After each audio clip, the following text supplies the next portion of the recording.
Hello student study room YouTube channel को पुणी थे आपको स्वागत।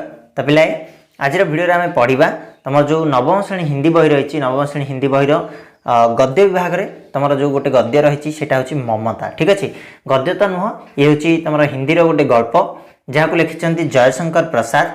ठीक अच्छे तो ममता जो कैरेक्टर को लेकिन से गल्पटी लिखिं ता विषय आम आग को पढ़ा। तो पूर्व आम प्रथम पढ़ी ना जयशंकर प्रसाद विषय माने कहानीकार परिचय आम टे जाना। कहानीकार कहले कौन जे गल्प लिखे बा गाल्पिक बोली आम कहीपर।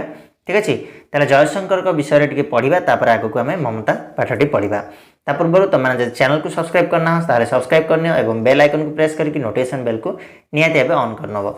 आ जब वीडियो पसंद आसे निश्चित भाव लाइक करके अन्य मान सहित शेयर करनब। ठीक अच्छे ताले देख आम प्रथम कहानीकार परिचय पढ़ा माने लेखक परिचय। जयशंकर प्रसाद का जन्म सन 1899 में हुआ। उनके पिता सुधनी साहू मशहूर तंबाकू व्यापारी थे। तो जयशंकर प्रसाद का जन्म केवे होता 1899 मसीह जन्म होते सी और बापा किए थे ना सुधनी साहू। बापा का नाम था सुधनी साहू जी कि जड़े तंबाकू व्यापारी थे। तंबाकू कहले कौन पान पुड़िया ये सब हूँ तंबाकू।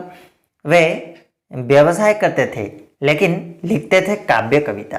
ठीक अच्छे तेरे जयशंकर प्रसाद कौन व्यवसाय करते किंतु से कौन लिखुले काव्य और कविता लेखा लेखि करते क्योंकि उनके पिता देवी प्रसाद विद्वानों गुणजनों का आदर करते थे।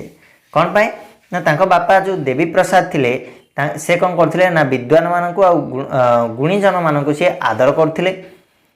प्रसाद जी को उच्च शिक्षा नहीं मिला। ठीक अच्छे प्रसाद जो थिले जयशंकर प्रसाद तांको उच्च शिक्षा मिली नथिला। उन्होंने घर पर हिंदी संस्कृत और अंग्रेजी पढ़ी और तांके घरे रही ही कौन कले ना हिंदी संस्कृत और इंग्रेजी पाठ पढ़ते। माता पिता का जल्दी देहांत हो गया इसलिए उन्हें किशोरावस्था से ही पारिवारिक भार उठाना पड़ा। तांका माँ बापांकर जल्दी डेथ हो जाता। ठीक अच्छे माँ बापा जल्दी मर जाते तेणु जिते से किशोर अवस्था थे किशोर कहले कौन आमर जो यंग जो रही यंग टाइमटा माने कि आम धरनीय 15 वर्ष नहीं कि 20 वर्ष जाए आम किशोर अवस्था कहवा ताले से समय ही परिवार भार उठाया पड़ा। सन 1937 में 37 को 48 वर्ष की उम्र में उनका निधन हो गया। माने 1937 मसीह जिते 48 वर्ष बयस होता निधन बा से मृत्युवरण करथिले। ठीक अच्छे बुझिपार। नेक्स्ट आसला प्रसाद जी मानव मन की पारखी थे। प्रकृति के सुंदर दृश्य से मोहित थे। मानव मन की पारखी यार अर्थ कौन ना मनीषर मन को सी जानी पारुले मनीषर मन को सी चिन्ह पारुले। पारखी कहले कौन जे भल से जानी पार्थ्यो गोटे जिनस को आम कह सुनार पारखी। सुनारीटा कौन सुनार पारखी होता है माने सुना को परखी थाए से मनीषर मन को सी परखी दौले एवं प्रकृतिर जो सुंदर दृश्य को से कौन दृश्य से वो मोहित थे। मोहित थे कहले कौन प्रकृतिर सुंदर दृश्य से मोहित हो जाते ना कि उन्होंने मानव के प्रेम इच्छा आकांक्षा का मार्मिक वर्णन किया। और तांकर जो लेखा गुड़िक से कौन खास करके वर्णना कर मानवर बा मनीषर प्रेम इच्छा और आकांक्षा जो थाए ताकू नहीं कि से सब तांकर लेखा गुड़िक रही। ठीक अच्छे वे भारतीय इतिहास तथा संस्कृति के उद्गात थे। से भारतीय इतिहास और संस्कृति को सबुबले गान करते इतिहास और संस्कृति को से अधिक मानुले। उन्होंने अच्छे ऐतिहासिक नाटक लिखे सुंदर कहानियाँ लिखी 3 उपन्यास भी लिखे हैं और से बहुत गुड़ाए भल भल कौन ऐतिहासिक नाटक लिखिं। कहानी कहले कौन गल्प लिखिं सुंदर सुंदर गल्प गुड़िक लिखिं एवं 3टा उपन्यास लिखिं जो भितर ममता हूँ गोटे गल्प ना ना जहाँ विषय आम पढ़ा। तो तांकर किसी रचना गुड़िक देखा आम चल प्रसाद की रचना इस प्रकार है। रचना गुड़िक मन रख तुम क्वेश्चन आसो। तो प्रथम काव्य कथा जदि आम कहवा ताले काव्य भितर हूँ कानन कुसुम प्रसाद की प्रारंभिक कविताओं का प्रथम संग्रह है। से जिते लेखा आरंभ करते तो प्रारंभ करते से ही समय जो गोटे काव्य हूँ कानन कुसुम। ठीक अच्छे ये हूँ प्रारंभिक कवितार गोटे संग्रह।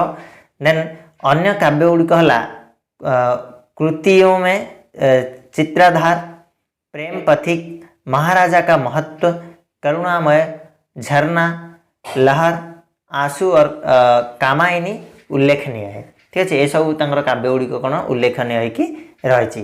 तापर किसी नाटक सी लिखिते से भर हूँ एक घूंट, कामना, विशाख, राजश्री, जन्मेजय का नागयज्ञ, अजात शत्रु, ध्रुव स्वामिनी, स्कंदगुप्त और चंद्रगुप्त ये सब था नाटक। ठीक अच्छे तापर जदि कहानी कथा देखा कहानी संग्रह रही छाया, प्रतिध्वनि, आकाशदीप, आंधी और इंद्रजाल। ठीक अच्छे ये सब था कौन कहानी। आदि उपन्यास कहले उपन्यास से लिखिं कौन कंकाल, तितली और इरावती ये तीन उपन्यास लिखिं। एवं आलोचनात्मक निबंध, निबंध कहले कौन गद्य लिखिं सी काव्यकला तथा अन्य निबंध। ठीक अच्छे काव्यकला गोटे मेन निबंध आउ ता छड़ा से छोट छोट निबंध गुड़िक लिखिं बुझेगा। तो ये आमर संपूर्ण जो लेखक विषय। ठीक अच्छे बर्तमान आम जा विचार बिंदु उपरक माने ये जो पाठटी कौन रही विचार बिंदु बा कौन रही विषय वस्तु। ठीक अच्छे देख ममता जयशंकर प्रसाद की एक सुप्रसिद्ध कहानी है। ममता हूँ जयशंकर प्रसाद का लिखित गोटे सुप्रसिद्ध कहानी जोटी से लिखिं ममता विषय। ममता हूँ गोटे कैरेक्टर। ठीक अच्छे कौन कौटू आसी से ममता कैरेक्टर देखा। रोहतास दुर्ग के ब्राह्मण मंत्री चूड़ामणि की विधवा बेटी ममता के माध्यम से कहानीकार ने भारतीय संस्कृति और पारंपरिक मूल्यबोध को दिखाया है। ठीक अच्छे ताले एठी कौन है ना रोहतास जो दुर्ग थिला आम इंडिया रही रोहतास दुर्ग। तो रोहतास दुर्ग रे गोटे मंत्री थिले ब्राह्मण मंत्री।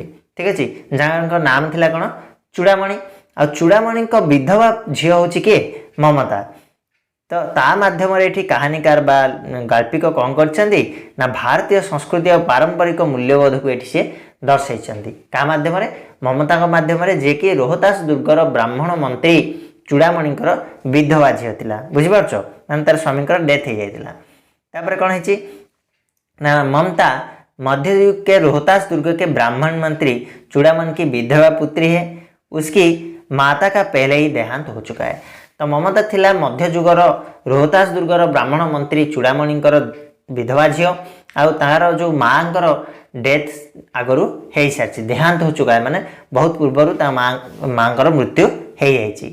स्नेह पालिता पुत्री का दुख कुछ कम करने के लिए पिता चूड़ामणि पठानों से प्राप्त स्वर्ण मुद्रा भेंट करते हैं, पर ममता यह कहकर कि हम लोग ब्राह्मण है इतना सोना लेकर क्या करेंगे यह भेंट ठुकरा देती है। तो कहला ना ये जो स्नेहर सहित पाली स्नेह पालिता पुत्री स्नेहर सहित झील को पाली तार दुख टिके कमे देवाई कि चूड़ामणि कौन कर पठाण मान प्राप्त स्वर्ण मुद्रा से कौन कर भेंट देते। भेंट कहले कौन उपहार देते क्या ना ममता को। ताले से समय ममता कौन कही ममता कहूँ कि आमे होचंती ब्राह्मण हम लोग ब्राह्मण है आउ एते सोना आमे नहीं कि कौन करवा। ठीक अच्छे ये भाव में बापा को कहीकि से जो उपहार को कौन कर ठुकरा देते हैं माने मना कर दे। बुझिपार। कुछ दिनों के पश्चात पठान से हुई संघर्ष में ममता के पिता मारे जाते हैं। तो तापर किछि दिन पर पठान को सहित जो संघर्ष बा युद्ध हुए से समय बापा मरी जाउछंदी।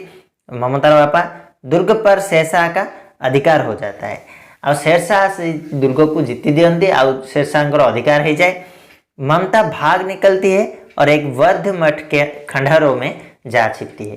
किंतु ममता कौन सी प्रकार कौन कर दुर्गर बाहर को चली जाऊँगी भाग निकलती है कहले कौन बंचिकी पलाऊँगी लुचिकी पलाऊँगी। ठीक अच्छे आउ कौटी जाऊँगी ना गोटे खंडहर खंडहर कहले गोटे भग्न अवस्था गोटे बौद्ध मठ को सी चली जाऊँगी।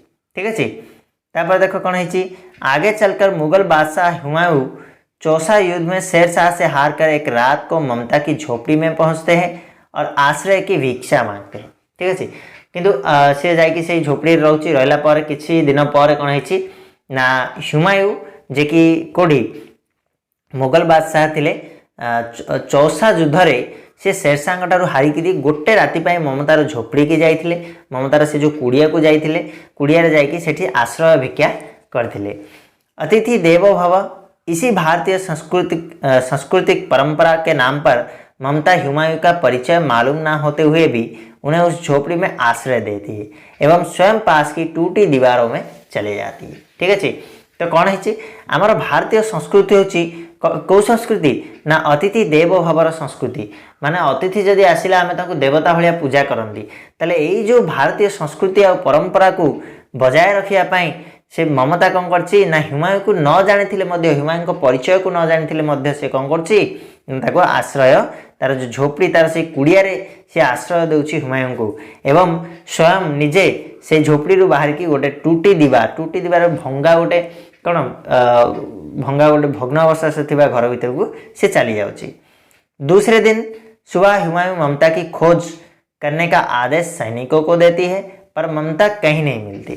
किंतु द्वितीय दिन कौन है जितेबाला सकाळ हुमायूं उठिचंदी तो सेतेबाला से सैनिक मान को आदेश देइचंदी ममता को खोजिया पाई ममता कोठी भी मिलु नाहंती। तब उसी झोपड़ी के स्थान पर एक घर बनाने का आदेश मिर्जा को देते हुए हुमायूं लौट जाते हैं। ठीक अच्छे। तापर हुमायूं कौन करछंती सेही समय रे सेठी गोटे भल घरटीए ममता बाई बने देवा पाई मिर्जा को आदेश देकरी सेठू हुमायूं पळौचंदी। तापर कौन है देखिबा फिर 47 साल के बाद अकबर जब मुगल बादशाह बनते हैं तब उनकी आज्ञा से मिर्जा ममता का घर बनवाने के लिए आते हैं।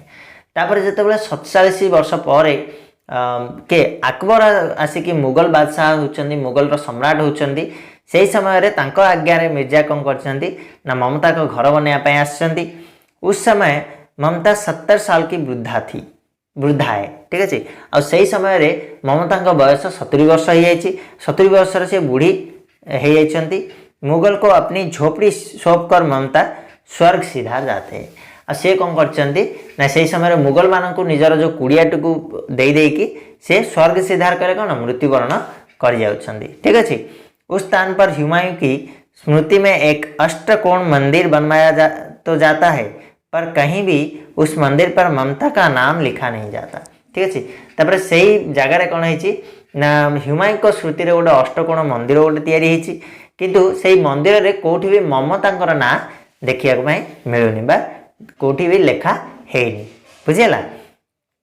तो ये थिला शॉर्टकट रे आमे बुझिले प्रथमे जो थिला विषय वस्तु ताको आमे जानिले या पर तुमको यार जो विस्तृत वर्णना तुम पाठ रे रही आमे जानिबा। ठीक अच्छे। तो से आमे सेकंड वीडियो रे आलोचना करिबा लंबा करबानी वीडियो को आउथरे पुणी सेकंड वीडियो रे जेतेबेले आमे आलोचना करिबा बहुत गुडा जिंस तुमको बुझिया पाई मिलिबो। एठी केवल तुमको जो गोटे पेज रो थिला सेटारे शॉर्टकट रे ई गल्पटा जो को विषय रही तार विचार बिंदु कौन रही से विषय तुमको जनईदेला। ठीक अच्छे। ता छड़ा तुमने जाकि जो कठिन शब्दार्थ गुड़ी को देखी नब जहाद्वारा तुमको आहरी भी इजी हम जिते यार सब डिटेल्स गुड़ाक पढ़ेबी। ठीक अच्छे। कठिन शब्द गुड़ाक लास्ट रही जाकि रेफर करने गुड़ा। ठीक अच्छे।